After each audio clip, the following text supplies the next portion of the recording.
So good evening, ladies and gentlemen. On behalf of PMIKSA, it's our pleasure to present to you this very unique presentation that will be talking about using Agile project management to lead a multidisciplinary research program. And our speaker, Dr. Sandra, will provide a real-world example. Dr. Sandra actually is the founder and director of research and consultancy at Agile Research Limited. She's also the founder and the leader of the program called Built Environment and Active Transport School Research Program. She's also a professor at Auckland University of Technology and author of 2 books that's linking project management and academic research. Dr. Sandra, personal and professional experience span 9 cities across 5 countries and 3 continents. During this presentation, I will be hosting you on behalf of PMIKSA. This is Mohammad Shalan, VP Digital Transformation at PMIKSA. And we will need to have in case you have any questions or comments during the presentation, please share these these questions through the chat or Q&A, and we will be handling these questions maybe at the end of the presentation. Also with us, Mr. Faiz. Mr. Faiz is part of the BM training school, and he will be helping and sharing some insights as well. So without further ado, Dr. Sandra, it's to you. Thank you very much. I'll just pass over to Faiz for a little introduction about Project Management School before I start. Yeah, thanks, Sandra. Good evening, everyone, and Assalamu alaikum. I'm Faiz Rasool, Director of PM Training School. We are collaboration partner with PMIKSA and authorized partner with PMI. We work closely with Saudi Arabia chapter for bringing international speakers, conducting workshops, and helping their stakeholders to get their professional development, competency development, capacity development. And we are, I would say, one of the very, very few authorized training partners who offer the whole suite of PMI products, all the way from PMP till PFMP, and Discipline Agile all the way from Scrum Master to Value Stream Consultant. We offer most of our certification in English language and also in Arabic language. So that's what we are. And this time we requested Dr. Sandra Mandic to join us and talk about using project management, especially the Agile way of working, to manage multidisciplinary research projects. Welcome, Sandra. Thank you very much. It's a real pleasure to join you all today from New Zealand. And I look forward to sharing with you the link between project management and academic research from my own experience. But before I start, it's always a little bit of a challenge to do a webinar and not knowing who is on the other side. So I will have a couple of activities throughout this webinar, and they will involve menti.com. So you can either scan with your mobile the QR code included here for the first activity, or you can go on menti.com on your phone or on your computer. And I will actually start a presentation right now, and first activity for us. Just a moment. And so if you go on menti.com and you enter the code indicated here, 59065459, I'd like you to type in, what is your profession? Just want to see who do we have in the audience. So if you just type in your profession, 1 or 2 words, that would be great. We'll just take a few moments, and these will be anonymized responses showing up on the screen.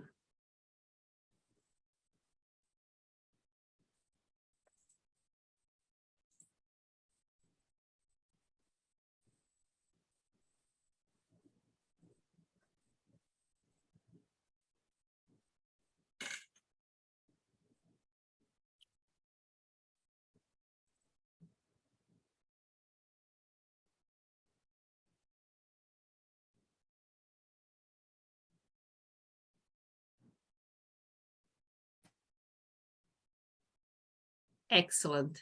It's great to see the diverse audience we got in what we got on this seminar.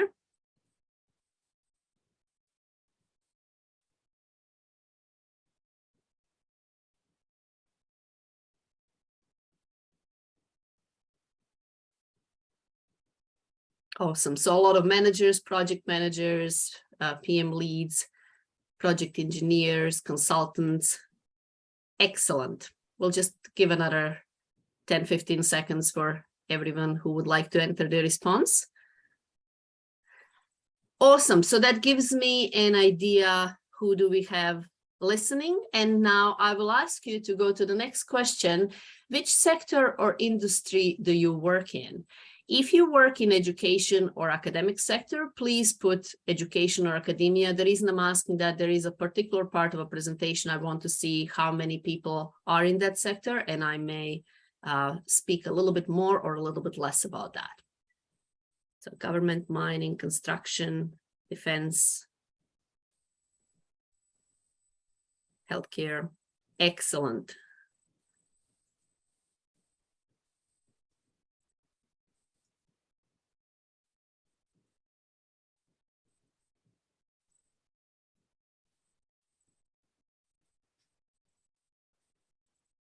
Awesome. So variety of industries.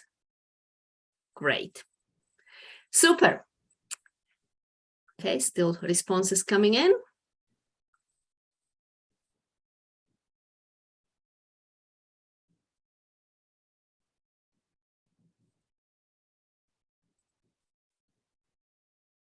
Okay, awesome. So quite a few people at the government, Saudi Aramco, healthcare, and many other industries.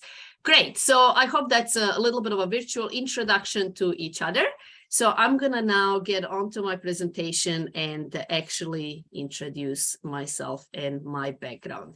So this is Wellington City, capital of New Zealand, where I live and work now. So if any of you is coming this way, do get in touch. I would be very happy to welcome you to New Zealand and show you around this wonderful city. I'm personally from Croatia. I was a teenager when the war started in former Yugoslavia, so ended up being a refugee for 9 years and finished both my high school and undergraduate as a refugee in Serbia. And my dream was always to go to North America and get a degree, university degree that would be internationally recognized. So I moved in 2000 to Canada, and I completed my master's and PhD degree at the University of Alberta in Edmonton. I really enjoyed Canada, absolutely loved the culture, but it was just too cold for me, for my Mediterranean soul to be there. So after 7 years of freezing in Canada, I decided I wanted to go south. So I ended up moving to Stanford University and did my postdoctoral fellowship there. And then, to dismay of my parents, one day I told them that I applied for a job in New Zealand. There was a little bit of a silence on the other side of the phone call. And my mom asked, "But Sandy, that's the furthest point on earth from Croatia." And I said, "Well, but there is a good thing about it." And she said, "Well, what is it?" And I said, "Well, wherever I move from New Zealand, I'll be closer to home." Well, 13 years later, I'm still in New Zealand and absolutely loving it. So I originally came to New Zealand to join University of Otago as an academic. At the university, I established BEATS research program that I'm going to speak to you about today. 2 years ago, I moved to Auckland University of Technology in Auckland, based in Auckland. I opened my own company, Agile Research Limited, which is a research consultancy. I joined the PMI, and you will hear a little bit of story about that, as a volunteer at the time, 2 years ago. And I was in the middle of all this, and then the job got advertised for principal advisor for transport strategy at Wellington City Council. I thought, oh, that's really what I want to do. So that's also what I'm doing now. But more about that a little bit later. So my journey spans 9 cities, 5 countries, 3 continents, 4 languages, and many colleagues and friends around the globe. So I'm going to now start a new activity, and I'd actually like at the start of this webinar to hear a little bit about you. What are your expectations of this webinar? So we'll just spend a couple of minutes doing that. There will be another code that I'm going to give you here in a moment. So we'll just stop this presentation. Okay. And so now, if you could go and enter a new code in a moment. If you could enter this code now that's displayed on the top, and if you could just put a brief comment, what attracted you to register for this webinar? And immediately after this will come a second question that will actually ask, what would you like to get out of this webinar? And that will help me shape my presentation this evening for you. So if you could just a brief comment, they will be showing up as free responses.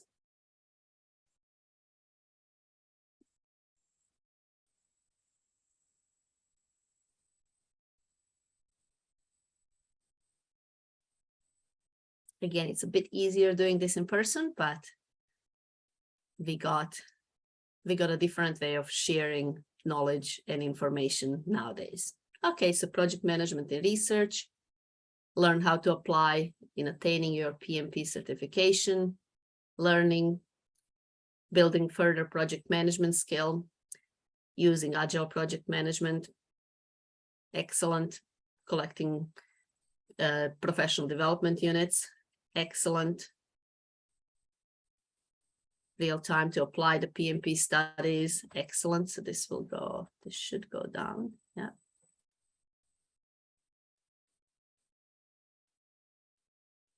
To hear about other project management experiences and how the PMP or knowledge of the project management helps the education sector. That's actually going to be really interesting to hear about those of you who would like to learn more about project management application to engineering sector, how much you get out of this presentation.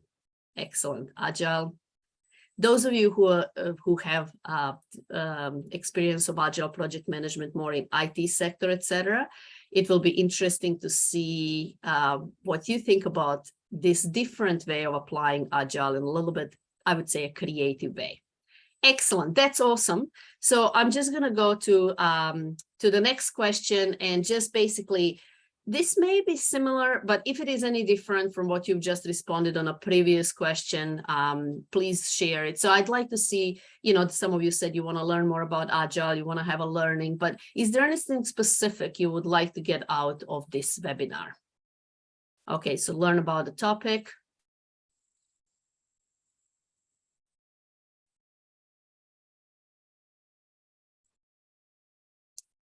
Maybe the previous question covered it all. Okay, networking, excellent.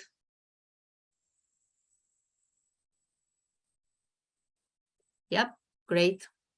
Learning about using Agile research projects, excellent. Practical tips for applying Agiles who know nothing about, for clients who know nothing about project management. That's actually very relevant to academia. Something new and simple tool. Real life example. Learn to engage with stakeholders. That's learning to engage with stakeholders. I'll talk about that quite a bit. Managing schedule in a research project. Surprises. There will be a few surprises, I promise. How important project management practices are to bring effectiveness in research. You will actually get a lot of that information during the presentation as well. What is Agile? That will be interesting to discuss what's Agile in the sphere of a research project management. Excellent. Thank you all for sharing your thoughts. That actually is super helpful for me to shape the rest of the presentation. Okay, so project management is not taught in academia, neither as a part of a training of a future researchers, nor once academics are actually working in the sector. We really don't talk about project management. And I will share with you my own journey. I entered academia as well without knowledge of the project management, and I will share with you my own journey of how the importance of project management actually was very apparent to me when I started this large research program, and how I actually got to where I am today. So what I'm going to talk to you today is about this BEATS research program, which stands for Built Environment and Active Transport to School. So this is a multi-sector and interdisciplinary research program that's a partnership between academia, schools, local government, and the wider community. This program is running in the city of Dunedin in New Zealand and has been expanded to the entire Otago region of New Zealand. I'll share more details with you shortly. This has been a journey of over 3,000 days and counting, and there are many people involved in that journey from many different walks of life. This is just acknowledging the people that played a key role over the last 9+ years of the BEATS journey, and there are many of them, and they come from around the globe. I'm not going to give you a typical academic presentation, but just to show you a little bit about the context. So we looked at how young, this program is looking at how young people, high school students, travel to school. And active transport means they're using they're walking or cycling or scooting. So they're using their own body power to get from home to school. So there is a lot of literature there showing that how young people travel from point A to point B, in this case to school, is not only decision of the individual, but it's influenced by wider cultural factors or social factors. For example, what their parents think or what their peers think, or how the school encourages them to travel to school. It's influenced by built environments, so urban design, places where they live, how far away they live from school. And it's influenced by a policy. So that can be school-related policies or wider transport policies and urban design policies that people may not be aware of. So we use that as a framework to set up our research program. And basically, our research was developed to go over, to cover all those aspects of that framework. So that's on the top. And then at each level of a framework, we designed who do we want to collect the data from and what kind of information we need to address questions related to each level of that framework. So now for each of the levels, for example, for individuals, we said we need to collect data from students. We said we're going to survey them and do a few other things. And we looked at outcome measures. So what do we need to get? What information do we need to get from them to answer the research questions? And so for students, we decided we're going to do the survey. We're going to measure their height and weights. This research had a health component to it. We're going to use accelerometers. That's a device to measure physical activity levels. And we're going to do some focus groups. So we did the same thing for other aspects of the research project when we designed it. And this was May 2013. So it was really ambitious and a large, big picture vision kind of exercise. What do we want it to do? And so when we put it together, our research methodology involved adolescents and parents doing online surveys, mapping, and some GIS analysis of how they travel to school, safe and unsafe areas, some body measurements, and some physical activity assessment. And we did also focus groups with adolescents, parents, teachers, and interviews with the school principals. So when I presented this at the seminar, the research seminar in my department, I was a young academic, started maybe a couple of years into academia. One of my senior colleagues asked a very good question and said, well, how are you going to pull that off? And who is going to pay for it? And I remember just smiling and saying, well, I have no idea, but I'll be back in a year and I'll tell you where we're at. So this is the journey I embarked on, and I'm going to share it with you today. So the lesson number one was getting the right people on board. And you will know that from any project management experience that you have had or leadership experience in your life. So I started building a multidisciplinary research team including policymakers from the local government, as well as the relevant academics who had expertise that was different than mine. One of the things, so when we put this initial collaboration together, initial group of people, we spanned a couple of different departments or faculties at the University of Otago, where I was based at the time, and several other organizations, including universities from overseas, from Canada in this case. But we didn't stop there. This research was supposed to involve the schools and the community. So we actually continued on with establishing links with the community and forming the BEATS advisory board. So this is not very common in academia, but I just thought there has to be a way that we engage those individuals. For example, in this case, you can see Mr. Gordon Wilson from Dunedin Secondary Schools Partnership. So that's a school representative. We needed to have them in the project, and we needed to give them a role that's not academic role or research role, because they're not researchers, but have them engage with us from day one. This was one of the key aspects of the success of the project in the upcoming years. So by the time we put the initial team together and what we wanted to do, not only we addressed all the levels of our framework, this ecological model, but we also had a research program that spanned disciplines of exercise sciences, health, transportation, built environment, and education. Then came the journey of securing funding. So I spent about 15 months writing approximately 15 research grants. Not all of them got funded, but some of them did. And one of the key lessons I learned from that is you really got to follow your vision. And in research field, that means regardless of what research grant agencies think. So on the top here, you can see the different research grants that we actually obtained for our initial pilot project, as well as the main study that was the BEATS-1 study. But what we often don't talk about is the grant applications that were not funded, including a $1 million grant. This is one of the largest health research grants in New Zealand, for which in 2013, I got the response here. This is screenshot showing that the funding body rated this project on a lowest quintile for everything, lowest quintile for the team, for research impact, for the research methodology. And I, as a new academic, I literally cried. And I thought, wow, you don't like this, but this is such a cool project and we're going to do it regardless what you think. And that's what we did. So 15 months later, we didn't have a major funding for the entire project, but we had much smaller pots of money, and we actually covered all aspects of the project that we wanted to do, and we were able to proceed. So what we did is, so here's another key lesson, is design your project as win-win and run it as win-win. As I mentioned, this was a multidisciplinary research project, but it was also designed to provide service to the government, community, and the schools.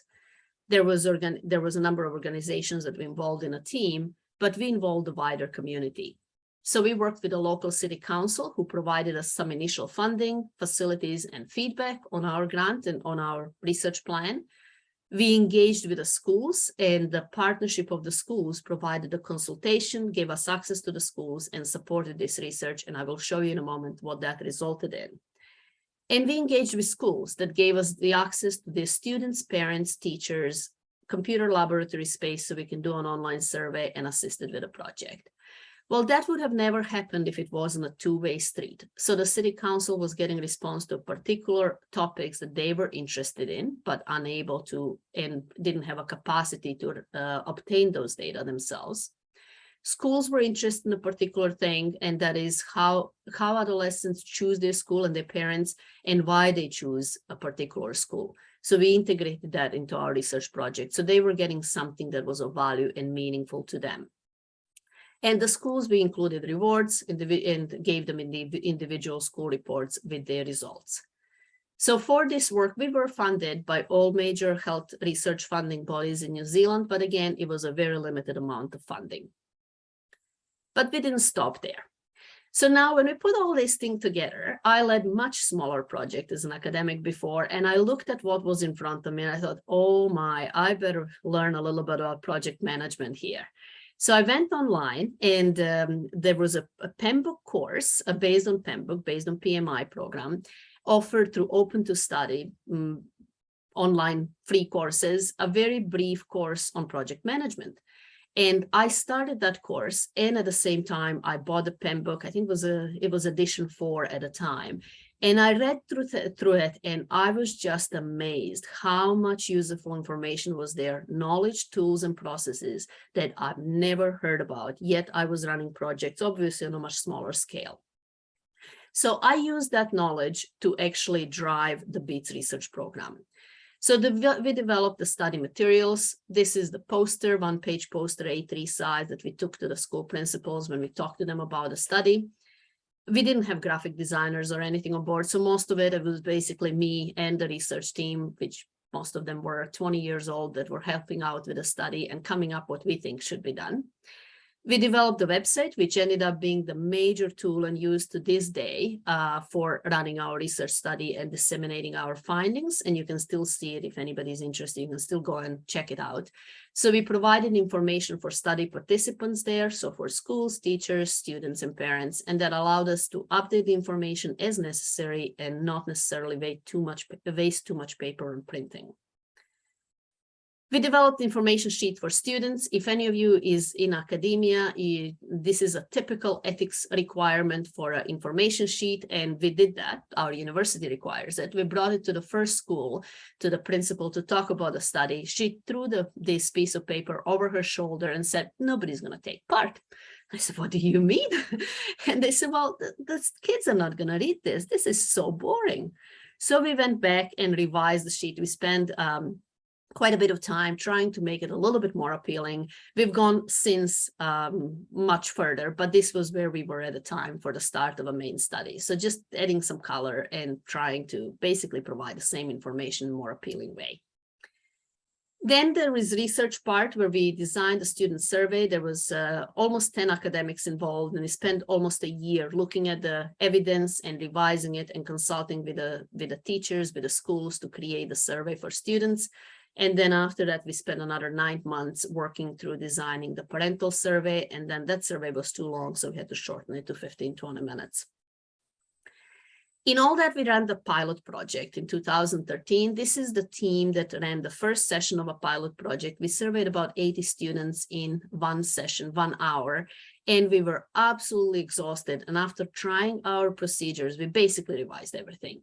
It's the importance of checking your procedures, something that looks great in theory, and in academia, we often plan all these beautiful research design requirements, projects, and in reality, it's really difficult to pull them off in a real world sometimes. So we use this pilot experience to revise our procedures completely. The next lesson learned was aim high and plan for success. And this is something you would know from a project management, the importance of sponsorship. This is not something we often talk about in academic research. So we achieved 100% school recruitment rate. Some of you live in a massive cities of multi-million people. Dunedin is 120,000 population, and there is 12 high schools. And high schools are very difficult to get in and work with them. They're so busy schools. They got massive other pressures, and we actually achieved 100% school recruitment rate. That's unheard of in a health type of research that I've been involved up to that date. So that was essential because we had Gordon Wilson, who was the manager of the Dunedin Secondary Schools Partnership, who was on our team from day one, and knowing what we're doing and providing his feedback along the way. And he basically opened the door for us to all those schools. Then we started planning the project implementation. Again, the key lesson here is integrating project management knowledge, processes, and tools. As mentioned, I did a self-study of PMIKSA guide at the time. I've learned so many cool things. One of the highlights there was learning what abbreviation KPI stands for. Some of you may wonder about it. I'm not a native English speaker, and I heard that abbreviation here and there in the conversations or seminars I attended, but nobody spelled it out. And it was in PMIKSA in 2013, after working in academia successfully for 5 years, that I actually figured out what that abbreviation means. I thought, oh, that's important. Another key thing I learned about there that I've never seen before was a work breakdown structure. And I immediately integrated that in our research. So I will show you here. So I developed this first initial work breakdown structure for a school participation in a BEAT study. There were so many moving pieces that needed to be done. And this was actually used as a big picture introduction for anybody who joined our research team as a research staff, to help them understand the big picture and show them where their work fits in the big picture. So this is how our research laboratory wall looked like in 2014, when we did a data collection in 9 schools, and we basically had work breakdown structures for all of those schools for participating in our research. The next step was planning and refining study procedures. Again, something that I got out of studying the PMIKSA was we needed a document that shows us the standard operating procedures. So we designed the BEATS research team manual, and we updated it a year later after we completed the first project. And we use that since in all projects run by our research team. There was a lot of research training of the students, volunteers, and preparing for data collection. These are some of the pictures showing you a lot of fun that we've had along the way. Data collection in school was a unique experience of a project implementation and was very different in every school. And we learned so much through that experience. And we were able to carry the lessons learned into the upcoming, the following schools that we were working on. There was a lot of traveling involved around the city. These are some of the trips that I felt like a high school teacher taking the whole class on a journey to just do some of these data collections, and it was a lot of fun. And another thing that as an academic, I've never actually paid much attention to. You usually get a research project funding and that's enough to collect the data. But I've actually started learning from PMBOK. I thought, gosh, we got to monitor this budget and how are we doing against our KPIs. So this is just showing you for a BIT student survey. In red shows the funding spent, and in green shows the actual achieved objectives of a number of students surveyed. And this was the end of data collection. We still had a data processing to do, but you can see that with 3/4 of funding, we almost doubled what we planned to achieve for this project, which was fantastic. And actually, it would never have happened if it wasn't for a project management tools, knowledge, and processes. Another lesson is keep the team together and collaborate and celebrate milestones along the way. So this is the soft skills. This is about praising the team. And this is about basically learning from each other and learning together and from each other. So we had our regular research team meetings, regular progress reports for the stakeholders and schools. And I'll show you a little bit more about that, and the community involvement and support.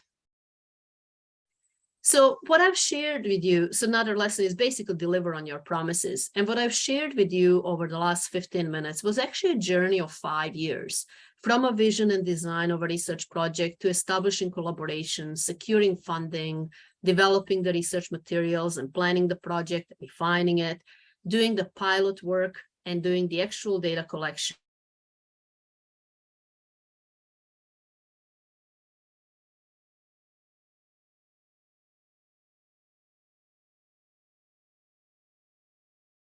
In the upcoming years with,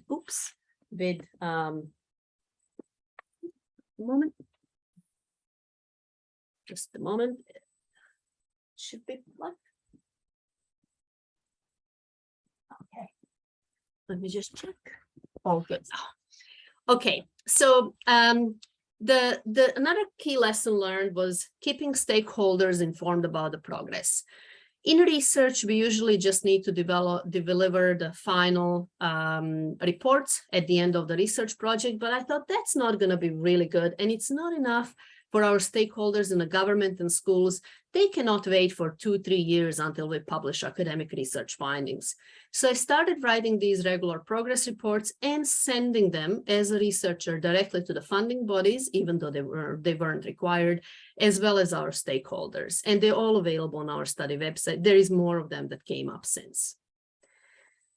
So now the next lesson was embrace new opportunities and or create them. So we did our original study in the city of Dunedin. So we had urban sample of adolescents. And we thought, well, how about if we move on into rural areas? And so we started this BEATS rural study in 2018 and to provide us the data for urban versus rural comparisons. So this was a completely different project management experience. We had 15 days of data collection in rural Otago region. So that involved traveling and completely different set of preparations for the data collection. Every school visit was a unique experience. Some of those schools were very small, others were large. Some of them had 38 students, others had 1,000. We had 17 research staff working on this and over 750 hours of a research person hours just for data collection at schools. We've traveled more than twice the length of New Zealand to collect these research data, even though this was the region that was the closest to where we were based, where our university was based. Over 350 hours of unpaid research staff travel time because we simply didn't have the funding for it. Research funding usually doesn't fund that component. Any of you in project management would know about thousands of emails and phone calls that are required to pull something like that off. And there was this spectacular New Zealand scenery all along the way. We had many unforgettable memories, such a wonderful opportunity for team building activities, and such a wonderful opportunity to make friendships for the rest of our lives, both with the students as well as the students and research staff among themselves. And I tracked the budget. Now that I learned about project management, I tracked the budget. And this is the first time that I've actually seen what the data collection cost was per student. And this is just to participate in our research was about 75 New Zealand dollars, which actually helped inform my upcoming grant applications. And it shows us that based on how many students we were serving, that cost actually ranged from $57 per student to $112 per student in individual schools. So that was the first time that I've actually had a better insight as a researcher how much something like that can cost. So by the time we finished that data collection, we surveyed adolescents from 23 schools in the entire Otago region. And we had 85% school recruitment rate, and a total sample of research participants was over 2,500. I've checked with the New Zealand Ministry of Transport to try to see whether we have representative sample size. And they told me that our research team was holding more data on that region of New Zealand for transport to school than they held nationally for the last 10 years. So I thought, okay, that's pretty good. We'll take it as a representative sample. So now extend the vision and the team. So we had completed the study in urban area, we completed the rural study, we had urban-rural comparisons, and we just thought, let's look more into cultural aspects of what Maori and Pacific adolescents of particular ethnic groups think about active transport to school. But then we really got a proper funding for what is called the BEATS Natural Experiment, or we call it a BEATS 2 study. So this was the study that when we started the original BEATS study, we knew that the government was building a number of cycle routes throughout the city of Dunedin. And this is actually planned cycle routes are here in red indicated. And we designed the study that we go back into schools and complete what we've done originally for a BEATS 1 study, that we actually go do it again. And we compare those schools that had infrastructure built for cycling and walking around the schools and those that didn't. So we had actually these exposure areas versus control areas. So as a researchers, we didn't decide where the infrastructure goes, but it was still an experiment. So this is what's called a natural experiment. And it's a gold standard research design for examining the built environment changes and the effects on travel behavior.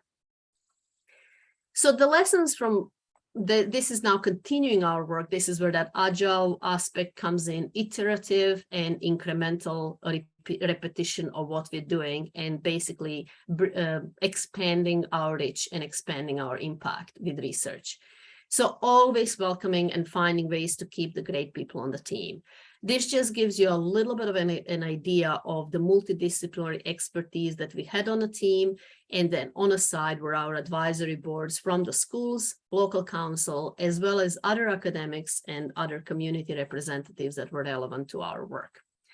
When we originally applied for this BEATS 2 study to the funding body, put expression of interest, they saw 10 people on a team, and they said, oh, you have too many people on a team. Why do you need all these people? And I've created this graph for them to show them the expertise of each of the individuals and their roles and responsibilities on a team as part of our full applications. After that, we got a feedback. Wow, that's amazing. What kind of team you got? Again, how do we communicate what we need is really essential, whether we get the funding for our endeavors or not. So I just want to also show you, any of you involved in a long-term projects or programs or organizations, you would know that there's a lot of changes along the way. And so this graph just shows you how over time there was a change in investigators and their roles. Some people joined the slate, some people initially joined and then stopped and moved on. Other people changed roles. This is our advisory board. We had a lot of changes on advisory board throughout the study, but we did have a key people that kept through and supporting us for the basically 9+ years now. And we had a growing number of collaborators. So I'm just showing you where we are now. So this is not necessarily how we started. So this is our team for 2022. You can see the core investigators on the top, collaborators, advisory board members. We got a study coordinator, some research students, and research assistants. Another key lesson is giving back and delivering value. So we really focused on a comprehensive and timely dissemination of research findings. This work so far we published 34 scientific journal articles out of it. There is a number of more written and in review. We presented over 150 conference abstracts, published 47 technical reports, and that includes the progress reports for stakeholders, number of presentations, but not only for academia, but also for schools, policymakers, and professionals, so a variety of stakeholders. We organized symposia, I'm going to show you about that in a moment, and we had multiple media reports on this work. So really important, giving back and delivering value to the local community. The next lesson was extending the vision in a team. And I'm not going to go into the details here, but this research project actually spanned into other research projects that specifically looked at how we train young people to ride a bicycle. It had these BEAT symposia that I mentioned. I'll show you that in a moment. We organized also international symposia and led to development of policy recommendations for active transport in New Zealand. And we had some other designs of a creative research projects like the Catalyst project, which unfortunately hasn't been funded yet. So this is our symposium coming up for the community. So we organized these in the city of Dunedin. They're all free, and we've done them every 2 years since we started the project. And if any of you is keen to join us or see what it is, there is a QR code there that will take you directly to the registration. And you're welcome to join and see how a research team and actually the impact of a research team in action. So I know this is not a relevant expertise, a relevant topic for many of you, but I just thought I'd put it out there. We organized these international symposia, as I mentioned, where we brought people from around the globe to join us for the conversations about active living and environment. This was our second symposium while I was still at the University of Otago. And as a result of that symposium, we developed the report that's called Turning the Tide from Cars to Active Transport. It was a multidisciplinary and multi-sector endeavor to provide key recommendations for promoting active transport to school, active transport in general in New Zealand. This research had, we disseminated research to multiple organizations, and this research had a wide impact across New Zealand, and our work has been recognized internationally as well. Again, the most important thing along the way is to keep your stakeholders informed about the progress. This is our latest report that was now 2 years old. I'll be writing a new one shortly. So if anybody is keen to look up how that looks like, and that's basically a report prepared with a lot of infographics, you can check it out on a BEAT study website. Now, a little bit more of project management. Something that's rarely done in academic research is actually I set up systems for monitoring and evaluating progress of the entire research program. So starting 4 years ago, we created a document, Google Doc, for just tracking our progress in writing scientific papers. That's a tough one because in academia, there is often research takes the kind of backseat when it comes to teaching and service and other activities that have deadlines. So it was a little bit hard for the team to get onto the accountability train when it comes to delivering the outputs from our research project. But we've done it and we're still doing it. And I'll show you, you've seen results already. As a principal investigator, I also created this research outputs database. Basically, I wanted to have a quantitative monitoring of the research outputs against specific projects, project components, and funding. And I'll show you some of that in a moment. And I've also developed a strategic program assessment. So I mapped the research outputs by project components to identify gaps and opportunities, and also looking into the big picture. So here is an example of one analysis, which looks on a top column here. You can see in the different columns, you can see BEATS 1, that's our original project, then the rural study, then the BEATS 2. And you can see different components of the research. This is specifically related to students and a student survey. And the numbers here indicate the published scientific article reporting the results from a particular aspect of the student survey. The N and number in blue, that was the new manuscripts, new research articles that were planned or in writing. And then you can see here in orange some areas where we actually haven't published anything, and other areas where we actually published some in yellow, but we could do more. So this was really helpful for our teams tracking and seeing where we're at and what we could focus on. Given the complexity of this project, I actually designed this. This is only a part of the infographics that shows the different things that we looked at through our research, with numbers here in white indicating the published scientific articles that reported a particular aspects, and the ones in red font indicate the articles that we were working on or planning to work on, to basically fill the knowledge gap from the information we collected. And another lesson was established in terms of engagement. So we don't often talk about governance in research projects, but with this particular research program, over time, it became really important to look into governance aspects. So this is our team structure. I'm the principal investigator. We have advisory board on our side, and we have associate or investigators, research students. They often are supervisors of some of the research students. We have research staff, and we have collaborators. And we got some volunteers that are helping us with the research data collection. The other aspects we introduced was the authorship guidelines. It was very apparent with working with people from multiple disciplines that people had a very different ideas who should be the author on a scientific articles arising from research. So we developed our own guidelines, and we updated them a couple of years later when the team expanded, and we expanded what we're doing as a research group. And more recently, we established the data guardianship panel. So this is now the group that actually looks over all BEADS data. So if anybody would like to use any particular data for their research, they need to complete an application, and that proposal for use of the data needs to be approved by the guardianship panel. So this was quite novel for the academic setting. So this is a summary and overview of what I've actually just shown you, a massive amount of work over the last 9+ years, a lot of research outputs, lots of spin-off projects, lots of projects that have been completed and are on the go. And in 2019, we won the award for the best research team at the University of Otago for this work.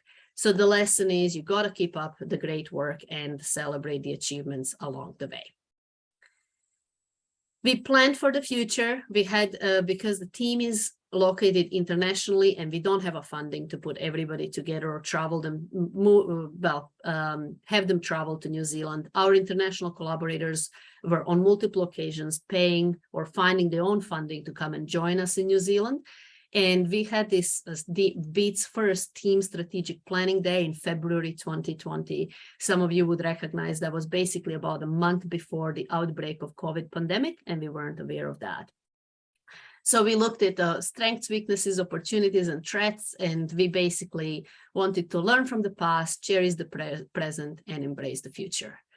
And then came year 2020.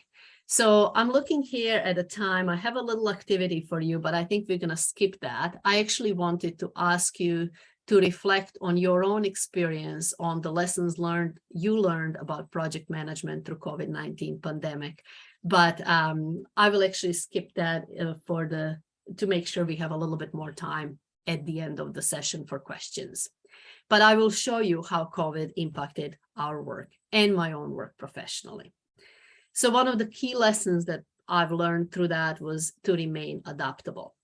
When the year 2020 rolled in, we just started the BEADS 2 study data collection. Literally, we were 2 weeks into it, and we had 70% of our data collection scheduled to happen in the following 3 months. We had to stop because students were no longer going to schools. We had a countrywide lockdown for 6 weeks. And the school said, look, there is so much uncertainty, and we just need to postpone that data collection for a full year. The whole project came into potentially could have been stopped. We didn't know if it's going to be continuing. So I've actually sat down and reflected on lessons learned and wrote the book for the research team that's called Connecting People, Disciplines, and Worlds, the story of the BEATS research program and the active living laboratory, which I ran at the University of Otago. And this will never be published. This is many pictures and many memories, and it's actually the story of our journey. I moved on from the University of Otago to Auckland University of Technology and accepted a adjunct professorship position there. My family moved to Wellington, the capital of New Zealand, and I joined PMI as a member and as a volunteer for the local New Zealand chapter. We on a BEATS team had to learn to adapt to a new normal. Our meetings were already running online for previous 7 years because we had teams from around the globe. But I was no longer located in a place where the data collection was happening and when the research assistants were based. So basically, I all of a sudden became the person that's running a truly virtual team. The BEATS data collection over the next 2 years was stopped and started several times, all due to COVID. And literally after 5 goes, we managed to complete data collection 2 years later, which is still an amazing achievement, but influence of external factors. The year 2021 was really for me a transformational year professionally. So I had to consider the future, adapt, respond, and create a new vision to expand the reach and impact. So I opened my own company with Agile Research Limited and to provide consulting on research and evaluation, project management, and research training services. And one of the things I wanted to do from this company is actually introduce the project management into academia. So year 2021, I was adjunct professor at Auckland University of Technology. BEATS 2 study resumed now through the Auckland University of Technology. I was still a research affiliate at the University of Otago. I started studying for my PMP exam. I was running my own company. I published my first book. And at the same time came the role of principal advisor of transport strategy for Wellington City Council. And I thought, ooh, what am I going to do now? I had so much stuff on my plate, but I thought this is an opportunity I don't want to miss. I really wanted to work for the government. And this was a fantastic opportunity to integrate my knowledge and experiences as a researcher. And I accepted it. So now this is the year 2022. I am actually still doing all of these things. I got my PMP certification earlier this year and I published my second book. So it's been a busy year. It wasn't planned, but this is just how the cards turned out on my end. So these are the 2 books that I've published. It's basically linked with a YouTube channel where you can see some of the short research training courses, but they're basically all linking academic research and project management. And I will show you a little bit of a insight in one of the books. This is a more comprehensive book for students who are pursuing master's and PhD degrees. And it has these 4 different sections. So building and maintaining a strong foundation. That will be basically how to be an excellent research student, how to work with your supervisor, and how to plan your degree. Again, integrating a lot of project management knowledge into this and team building kind of knowledge into academic work. So I've developed these tools for planning postgraduate degrees. There are examples for PhD students, masters, and what we call honor students, 1-year research projects, just to help students start navigating their own journey. Again, a lot of students just start in academia and they don't know where they're going. And so it's just developing some tools. There was a whole journey of the research, basically book takes people on a journey from a literature search to literature review, writing a research method. So basically how the project is done and why it is done a certain way, writing a proposal to try to get a funding or a scholarship to actually do your project, and the implementation, planning, implementation, and preparation for the data collection and data analysis. Then the book takes readers through the guiding of how do you write results, discussion and conclusion sections, and how do you put your whole basically research together. And final section is about sharing the research findings. So this is how do we write conference abstracts, scientific journal articles, and doing the research presentations. So I'm looking here at the time. We're 55 minutes into the seminar. Faiz and Mohammed, are you okay if I go for another 10 minutes? And then we open the floor for questions? Yes, please do. Please do, yes. Okay, great. So I will show you here, if any of you is interested in seeing this book, I can put this slide back up again at the end of the seminar during the question period, if you would like, but I prepared a little sample chapter. If any of you would like to have a look and download it, it's available for you. The access code is listed there. So just to show you, this is not a typical academic book. I really try to integrate my knowledge of teaching research students. I supervised over 40 research students, and also integrate the knowledge of project management and academic research. So these are some of the infographics that actually lead students or readers through particular sections. How do we do certain aspects of research? But again, it is project management part, because it doesn't matter which research topic you are or which sector you are. The book is written for basically anybody who is going through the research process. So it is about the research process. This is, for example, just showing you some slides. How do we put a research report together? What is the usual structure? This is for preparing research presentations, talking about different things that are important to consider when you're planning and designing research presentations. And this is an example of infographics of putting together information for writing a scientific journal article based on somebody's research report. So this book has a lot of examples, activities, ask your supervisor sections. It has feedback templates. I'll show you a little bit about that. And it has a number of tips for navigating different aspects of the research journey and some suggested readings. So this is, some of you, this may be relevant. So tips for preparing effective research presentations. They're nothing, they're just putting all the information that students would learn along the way and through experience in one place that they can refer to and use it as a guide and come back to it throughout their research journey. This is an example of how do we present a same information to different audiences. So the first one is scientific conference abstract. The second one is showing if we present the same research to academics in a research seminar. The next one is how do we go for a research presentation for stakeholders, professionals, and practitioners. And how does that differ if we are preparing a talk for the general public? So again, this is all of these slides are actually presenting the same research findings to different audiences. Whenever I could, I created some tools that I used with my students and included them in the book. So there are a number of activities that the students can do as they're using the book. And these are the feedback templates that I just wanted to show you.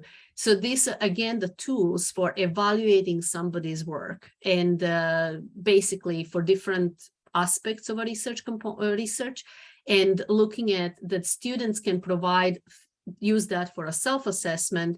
Supervisors can use it to provide their own feedback, and students can also use those templates to seek peer feedback.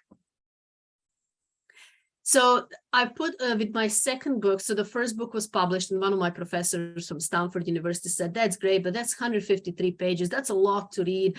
Can you do a simpler version? So this is where the book for Guide for Beginners came up. And so I published that earlier this year. And with that book, I've also created this set of 12 short research training videos. They're 5 to 7 minutes about different aspects of the research process. And they're available on Agile Research YouTube channel. And you're welcome to check them out. So one of the key lessons here was you got to have fun along the way. Research and any kind of project endeavor is a lot of hard work, but we really made sure that we had a lot of fun along the way and we celebrated those moments and any achieved milestones throughout this journey. So to finish off, I'll just show you this. So I developed this BEATS Principal Investigators Happiness Index. So this is showing you the journey of the 9+ years of the BEATS so far. There was many happy moments and many reasons to celebrate. And this is what we often hear about when we listen to presentations like this and somebody talks about their work. But in reality, it's also really important to acknowledge there has been a number of disappointments, and often some of those biggest disappointments were actually at the same time as we had the biggest successes on our research team. So these are the things we often don't talk about, but we shouldn't forget that any successful journey is often has a lot of price paid along the way. We still got a year to go on the BITS research program, and as a principal investigator, I'm certainly hoping for a smooth journey. So the final lesson that I want to share with you is your dreams won't work unless you do. We did complete the BEATS 2 data collection successfully in June this year. We again got 100% school recruitment rate and over 1,800 adolescents surveyed. So that's the same as in the original study. And I'm in the process of writing my third book on Compass Guide, which is actually about how to plan and manage a research project. So it's much more linked, further linking of academic research and project management. So I'd like to invite you, I'll put a little code out, another Menti activity. I'd really like to hear from you. What insights did you get from this webinar? And then you can put those comments. I'll just start the presentation and give you the code. And then after that will be to provide any feedback you would like to provide on this. So I'll just go back to menti.com in a moment.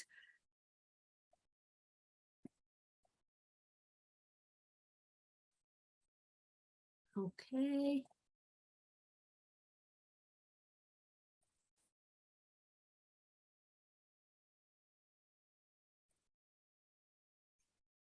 So here is the code for you, a new one.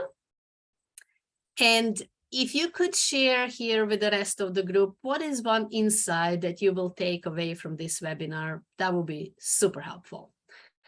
And after that, I will, as you enter the comments, I will actually switch to the next slide where you can provide the feedback, which that will be just sitting in the back as we go through the question period. So I'll just give you 1 minute here, and then I'm going to have a last few slides and we'll open the floor for questions.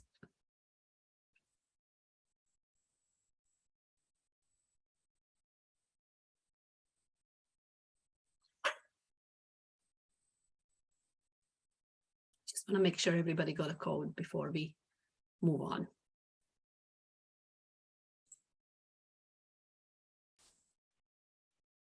Actually, they are having a lot of things, so that's why they are think what they need to express, how to express their activities or their understandings. Yes. Great.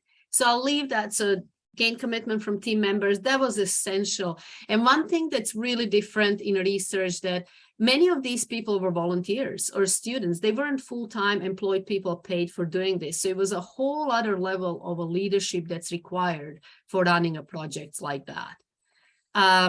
So Agile project management, real world example. And as I say, it's a really creative way of using the Agile project management. And actually, I actually didn't know about Agile project management when I started the project. It was just conceptually thinking, gosh, we can't wait to complete one project and give feedback back to the community and the stakeholders 2 years later. So it's like we actually need to do something quicker. So we made sure that there was little wheels within the big wheel of the project that we could deliver on quicker.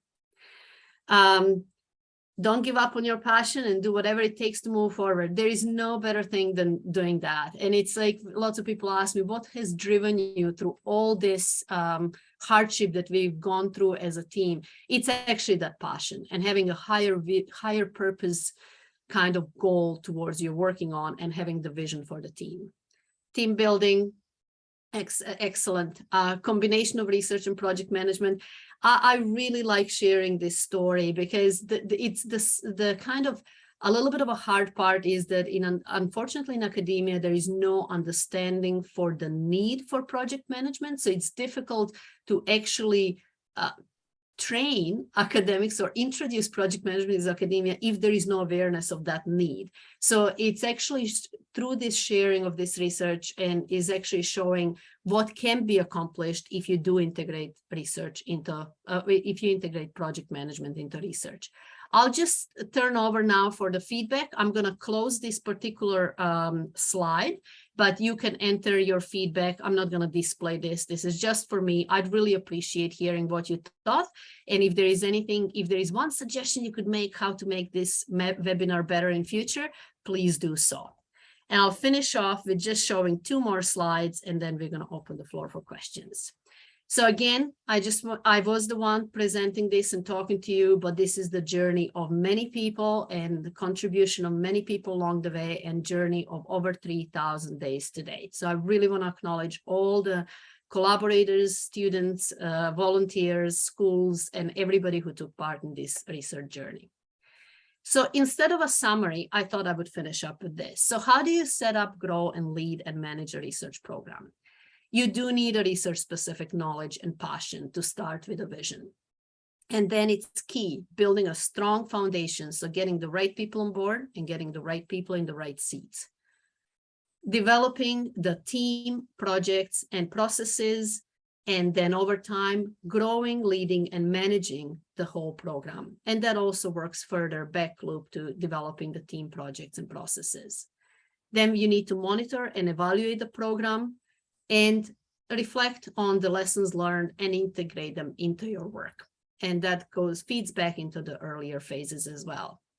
The next step is to plan the next steps. And from there, you may extend the vision and the team. And then again, the process continues. So that's that repetitive, iterative loop of agile project management and incremental, or you can create another vision.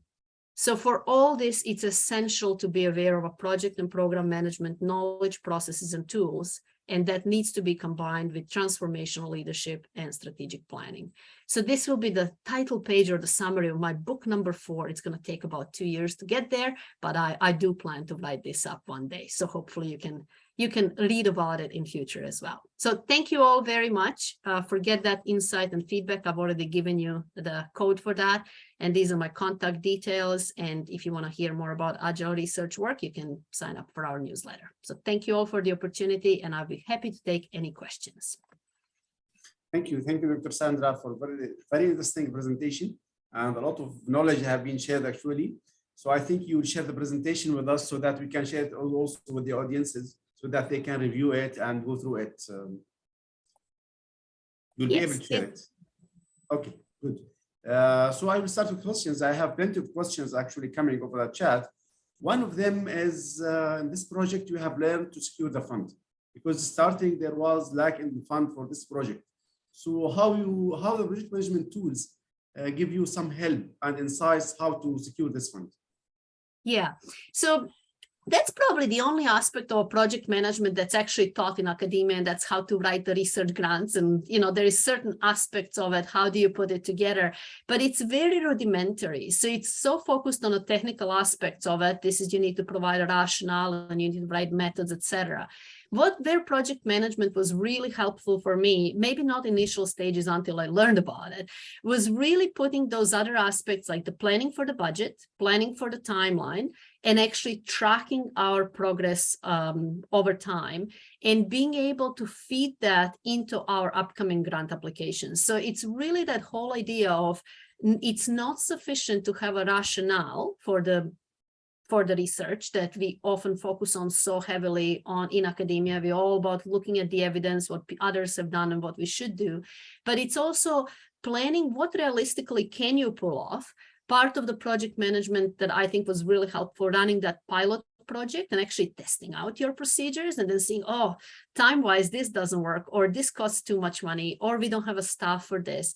So it was really reflecting on the feasibility component of a planned research project, which we, again, in academia, we really often plan very big sky thinking. This is the question we want to answer, but it was actually providing the tools of how are you going to answer that question in a way that's feasible and that you can pull it off. Yeah, great, actually, yes. One more thing actually is you said about transformation knowledge and how you employ, how you establish or use the transformation knowledge in this project. This is very interesting topic. Can you shed more light on this?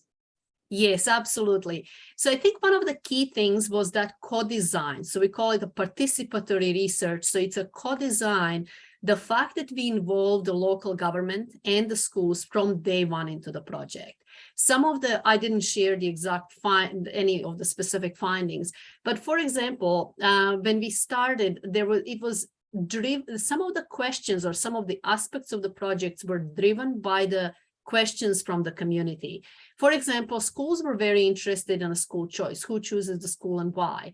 And so because we co-designed that part of a study with them, by the time we got the findings, they were actually directly applicable to them, and they used them to inform the promotions of the schools and their own activities, because the findings that we provided them were directly applicable to them. And that actually enabled the not only knowledge, it enabled knowledge integration and research impact. Some other aspects of this work were, for example, we had, in response to findings from these surveys, again, the surveys were co-designed with schools.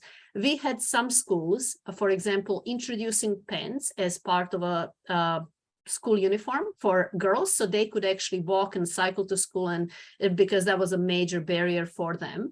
We had another school earlier this year that banned mobile phones from the use in high school, because they actually saw from the aspects of our study that the students are spending over 5.5 hours on average per day on screen time, mobile phones, computers, TV, outside of school hours.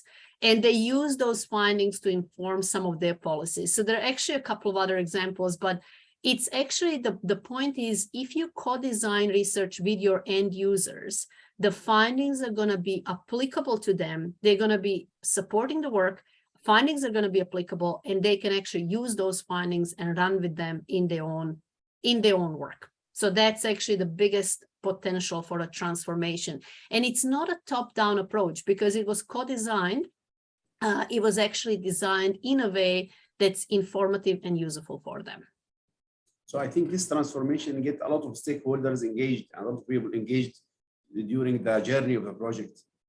Yes, and it's actually from day one. It's that whole idea of a co-design, research co-design, and I've done it for a number of other projects. It's amazingly powerful, because the people have a chance to provide their input to make sure that the findings, that what research produces is relevant to them and useful to them.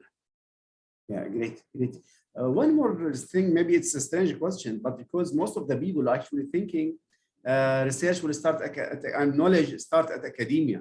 Actually, we are volunteers of BMI, and we are happy to learn from you that there was a lot of research, a lot of activities, a lot of knowledge shared by BMI. So how you see this point here?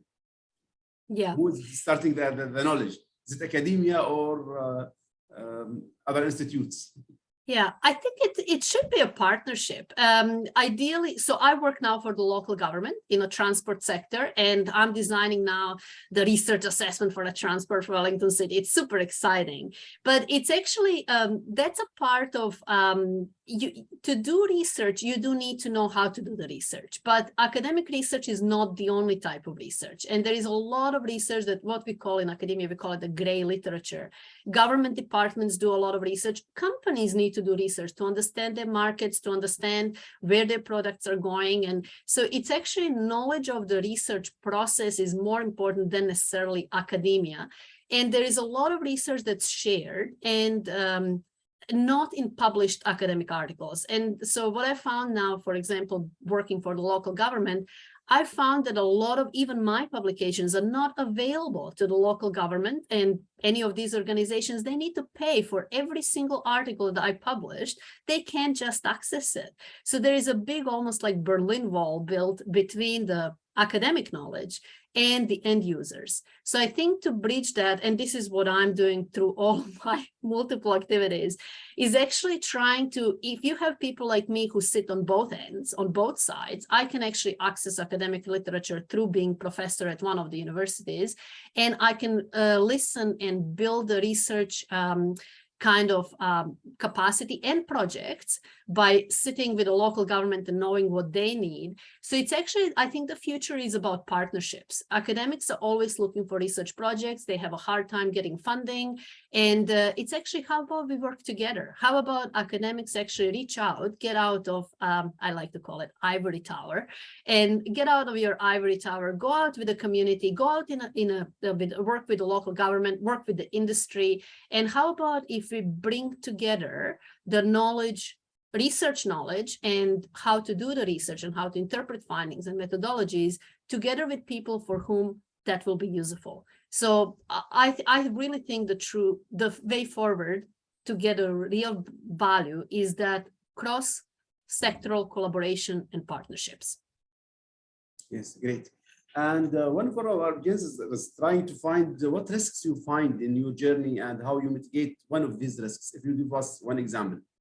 Yeah, so that's great. That's one thing we don't talk about in academia at all. All our research is planned. It's going to all work perfectly. And that's where most of these projects fail. We really don't think about risk at all. We just think this is what we're going to do. Everybody is going to come and participate in our research projects. And then we wonder, how come we didn't get enough participants and the funding ran out? So I think that's the big one that I gave an example was the COVID, and we weren't aware of that risk. So this was one of those unknown unknowns, and it came around the corner. So I think another big one was always for us the recruitment of participants. So one aspect I didn't talk about was a parental survey. So that was our initial, we wanted to hear what parents think in our original study. It took the most resources and the most time from our research team that we could never even imagine that would happen. It took us 3 years to collect the data in something that would have taken a year, and we collected only a third of the data. So I think some of the risks are just those unknown unknowns, and also the biggest risk in academic research project is, I think, the lack of awareness and knowledge of project management. So basically the risk of incomplete and inappropriate or poor planning of a research project without even knowing there is a poor plan. So, you know, that's, I think a lot of those things, specific risks for specific research projects are really, risks are project specifics. But I think some of those risks related to planning the project and integrating the project management knowledge, that could be significantly reduced by people being aware of what needs to be done. And that's where the project management tools, processes, and knowledge comes in place. Interesting, really.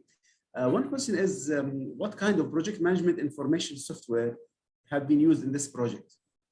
None. So I did I did sign up for Microsoft Project at the time, which I've learned about it when I took when I read about PMBOK and did a course. I signed up for it and I literally never opened it. So again, this is something that, and it's still to date, I haven't used any research project management software myself. I'm now through the local government, one of our project managers for another project is just said, oh, I'm using Microsoft Project. So I just downloaded it last week on my computer. So I want to check this out. Now 10 years later, none. And this is another unfortunate thing in academia is nobody talks about it. Nobody even knows those things exist. So, yeah. Then how you manage all of this kind of information? Because I think you have plenty of information coming. It's not only the schedule and project management, but also the other data. It's amazing how much that in academia, unfortunately, that's by the leader. It's a lot in your head, and a lot of, obviously there are a lot of, we design a lot of Microsoft Excel's documents, etc. But I think it's so inappropriate. I'm in a webinar. This is my son. just go see daddy. Go. Okay, it's just a moment. Okay. Sorry about that. No, so Yes, so basically a lot of that is, I think, very rudimentary in academia, and there is a plenty of opportunities to actually bring the project management knowledge into that. Okay. And one thing is about the Agile concept, actually. You get to know the Agile concept while you are practicing and doing research. How you benefit from it and how you see it today, because we are going now in the project economy, we are going out of transformation projects. So how you see Agile, and is this really, we can apply it solely, or we have to have a kind of hybrid approach usually? Yeah, so I think that's very interesting because, as I say, like, I wasn't aware of Agile when I was doing this and setting it up. It was just like, gosh, what we're doing, and that was a waterfall methodology, it just doesn't work. It takes too long and it's just not delivering what it needs to deliver. So when I actually read about Agile project management about 5 years into the project, I thought, this is it. This is exactly it. This is what needs to be done. And this is what I've been doing. And this is the main reason for the success of the whole thing. And I can give you an example of literally a meeting I had yesterday in a government sector. We're setting up some new project that's looking into blue sky, thinking about assessing how transport looks like in a particular city. And we're at a starting stage. And we're talking about the indicators that we need to include into this report, dashboard, whatever it's going to be.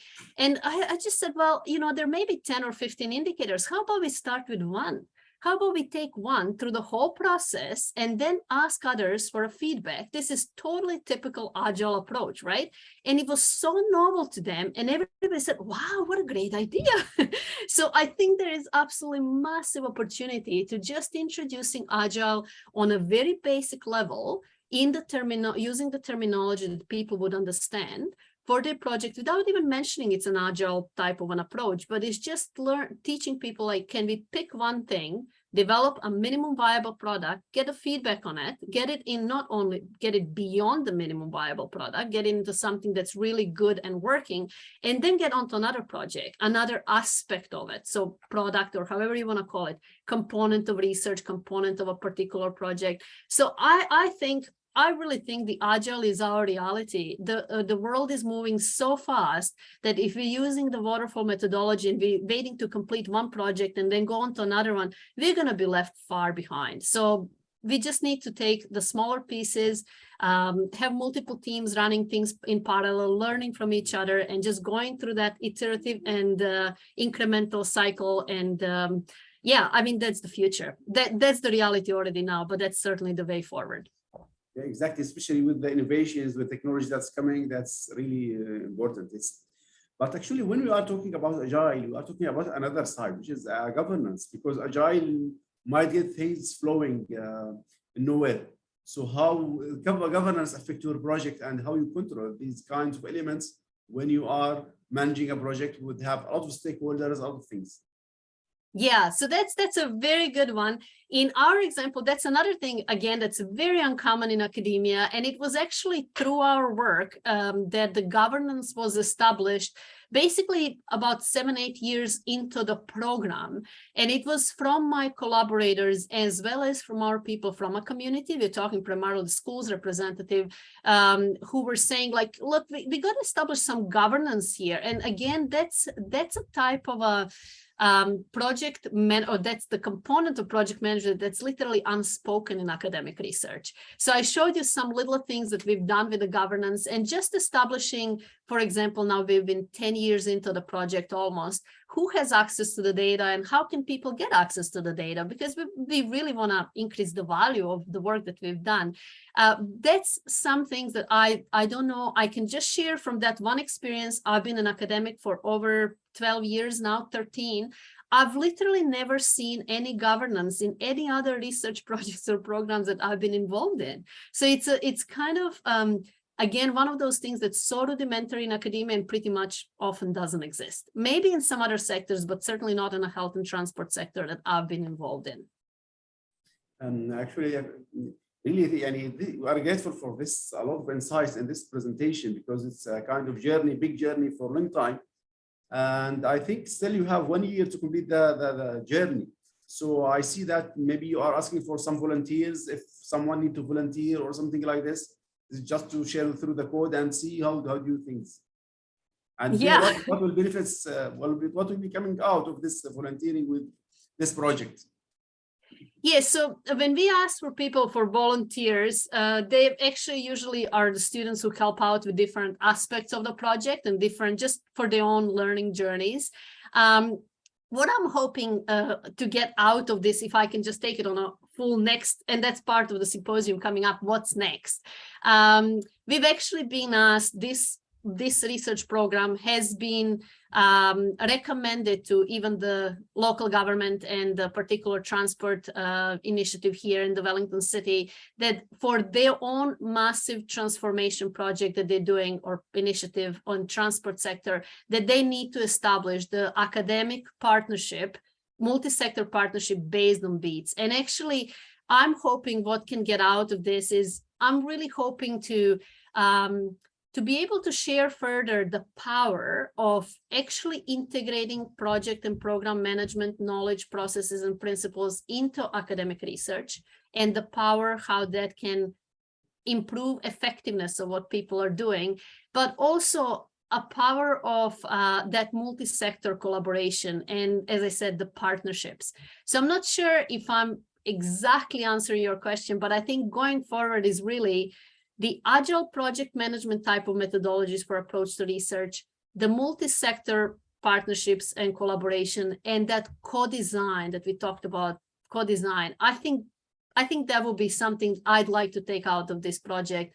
And my ideas of sharing this seminar and writing my books is actually, that's my personal / professional intention of, can we spread this knowledge further? And I think often in academia, it's just giving people different ideas what could be done. It's not necessarily telling them how to do it. There is lots of brain power. There is lots of amazing people doing fantastic job, but giving them ideas what can help them to be even more successful in their own journeys. Yes, really, it's very important, because it's actually, we are collaborating, we are adding value to each other. So it's really very important to collaborate and to share knowledge. This is one of the goals that we have in PMIKSA and as well in the PMI globally. So I really need to thank you for this very interesting presentation. It's very unique. And I think we will share the presentation with our audiences after some time, if you share it with us. Thank you really very much. I need to ask you, what's your final comment to your audiences here in Saudi Arabia, or people who are listening to us? Thank you all first of all, for your time, and thank you for the opportunity to share my work and experiences. I just say the final comment would be, look for win-wins and look who you can work with to multiply, so to speak, the benefits of the knowledge you got. And I would say, if you're in industry, if you do need to expand your reach, think about what are the other sectors that you can collaborate with and learn together and learn from each other. I think my own experience is really stretching yourself beyond the boundaries of your comfort zone and seeking collaborators and seeking to work with people who you know nothing about what they do, so you can get a fresh ideas for your own work. So yeah, I just wish you all the best on your own journey. And if you are coming to New Zealand, do get in touch. We'd be very happy to welcome you here to this country. And if you have any questions or if I can be of any help, make sure you contact me. Yes, maybe you need to hear something from Faiz. If you have anything to comment, you can switch your video if you want, Faiz. Yeah, thank you, Sandy. And as usual, it was a fantastic presentation, and we can clearly see how important is project management in managing research projects. Thanks a lot, Mohammad, for organizing the whole event. And we will keep on collaborating with PMIKSA. We'll keep on offering more and more interesting seminars, short courses. In fact, there is a short course starting very soon as a part of National Day gift. It will be free for PMIKSA chapter members, and we are offering it in collaboration with the chapter. And it would be an introduction to Lean and Agile, and an introduction to Discipline Agile, a new forte by PMI. So stay tuned. I think it is starting within a week. You can reach to PMIKSA to know more about it, and you will be getting certificate of completion and 4 PDUs as well. Thank you. So Thank you very much. So please share the presentation as well this information so that we can share it to our members in KSA. Yeah, Okay. sure. Thank you very much. Thank you very much. Most Thank you welcome. all. Okay. Thank you. Thank you. Bye bye. Bye. Bye.